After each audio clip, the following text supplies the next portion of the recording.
Hey, happy Monday, everybody. Welcome to another edition of Solving Your Stress mini-series. I'm your host, Sam, and coming to you live at 12:30 every Monday to discuss stress. Why? Because we all have stress and we all need to learn tools and have tactics to live the best life we can, even though we have this stress. I am looking back and forth at two cameras. I go in live here on. So thank you for joining me today. A little bit about me. If this is the first time that you are joining me.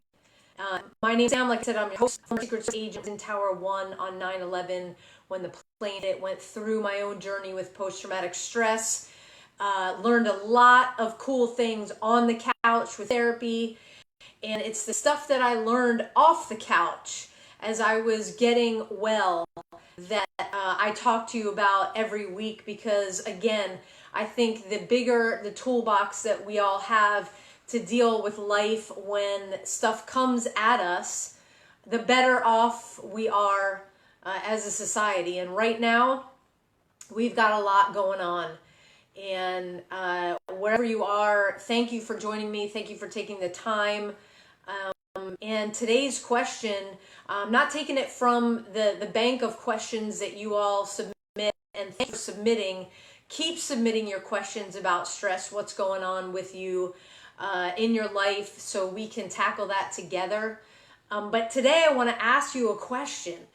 Are you giving yourself enough space? And what I mean is, are you giving yourself enough grace?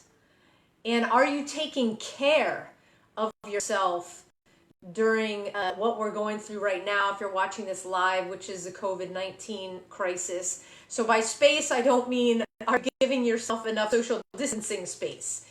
I mean really the space to create, the space to learn, the space to cultivate new things in your life.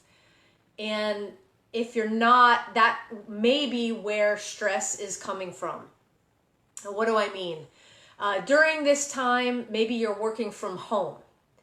You're forced to work from home because your office may have closed. You may have been laid off from your job. You're really in a place that is not familiar to you.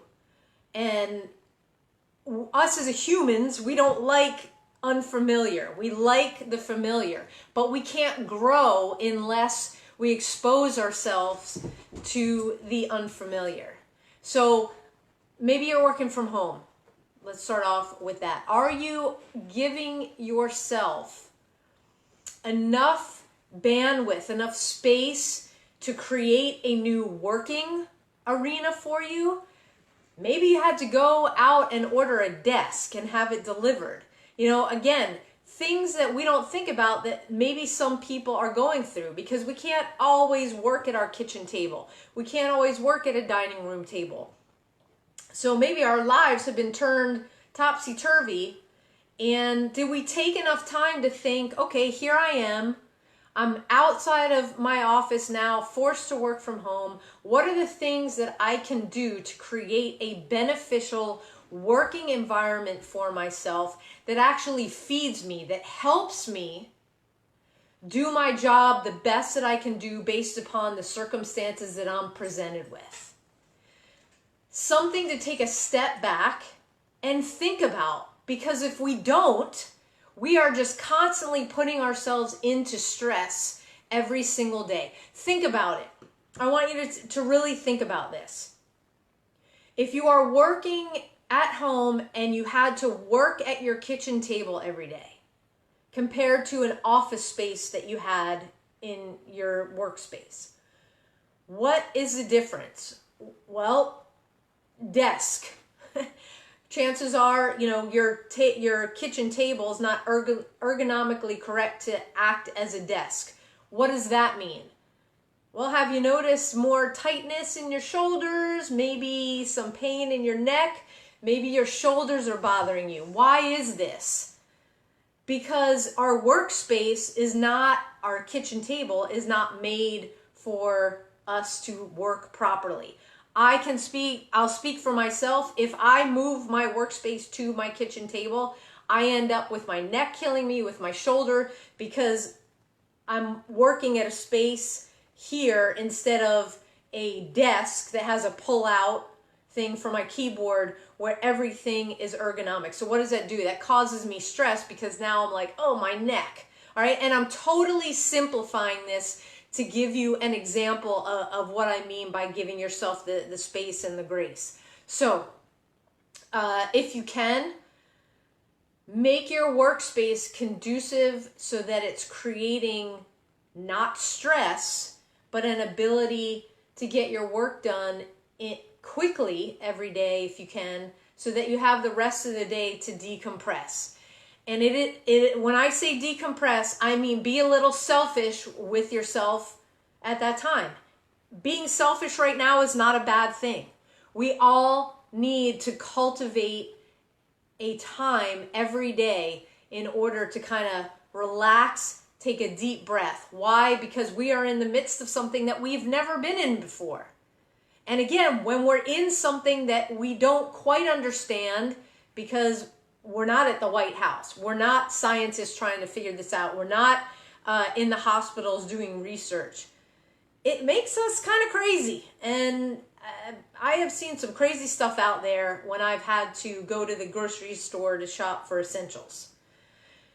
So we all need collectively to take a step back, to take a deep breath, to give ourselves the space and the grace to continue to take a step forward and go with this crisis in a more graceful way at every single point. And if you need to take an entire day to take a step back, to examine what is going on, what your daily life looks like in terms of work, what needs to change, what tools do you need to bring alongside you to help you get things done with less stress, then take the day to do that. Because once you have it, think of it as a chair, if you will. We can't really sit on a chair that has 2 legs. We need 4 to be perfectly balanced. We can't sit on a chair that has 3 legs. That doesn't work either. We need a chair that has 4 legs. So what is that foundation that you need to put in place for you to live with less stress based on everything that you are having to change to get through day to day? Again, being your best self, not just getting through, not just eking by. What are those things? Maybe it's 1 thing, maybe it's 2 things, maybe it's 10 things. And there's Frodo shaking in the background. Maybe it's 10 things. Well, let's not try and tackle all 10 things at one time, because what does that do? That'll stir things up and create stress there. Maybe every day take 1 more thing, but get the things in place that are most important, that create a sense of well-being and a sense of accomplishment and a sense of every day you've moved from here to here. And you can look at your day and go, you know, I really kicked ass today. I really did my best today. Because if you're finding yourself frustrated at the end of the day and stressed out at the end of the day and reaching for another glass of whatever at the end of the day, I encourage you to take a step back and look at what is missing. And again, bring the things alongside you. Be selfish. Maybe I should have titled this Facebook Live, Be Selfish Today. I want you to be selfish and give yourself the grace that you need to manage the time that you have daily with more ease. And the more that you can do that and take a step back and say, these are the things that are going to move me through that don't create stress. Like I said, is it buying a desk? Is it creating a different workspace? Is it creating an hour to meditate? Is it movement? Do you need to create an hour in the morning and the evening to go run? Whatever it is, those are the kind of things that are going to move you through with excellence every single day. So again, we are in the midst of, an unknown crisis.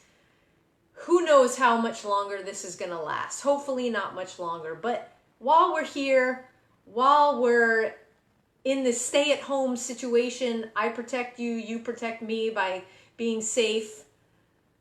What are the things that we can do together to be less stressed?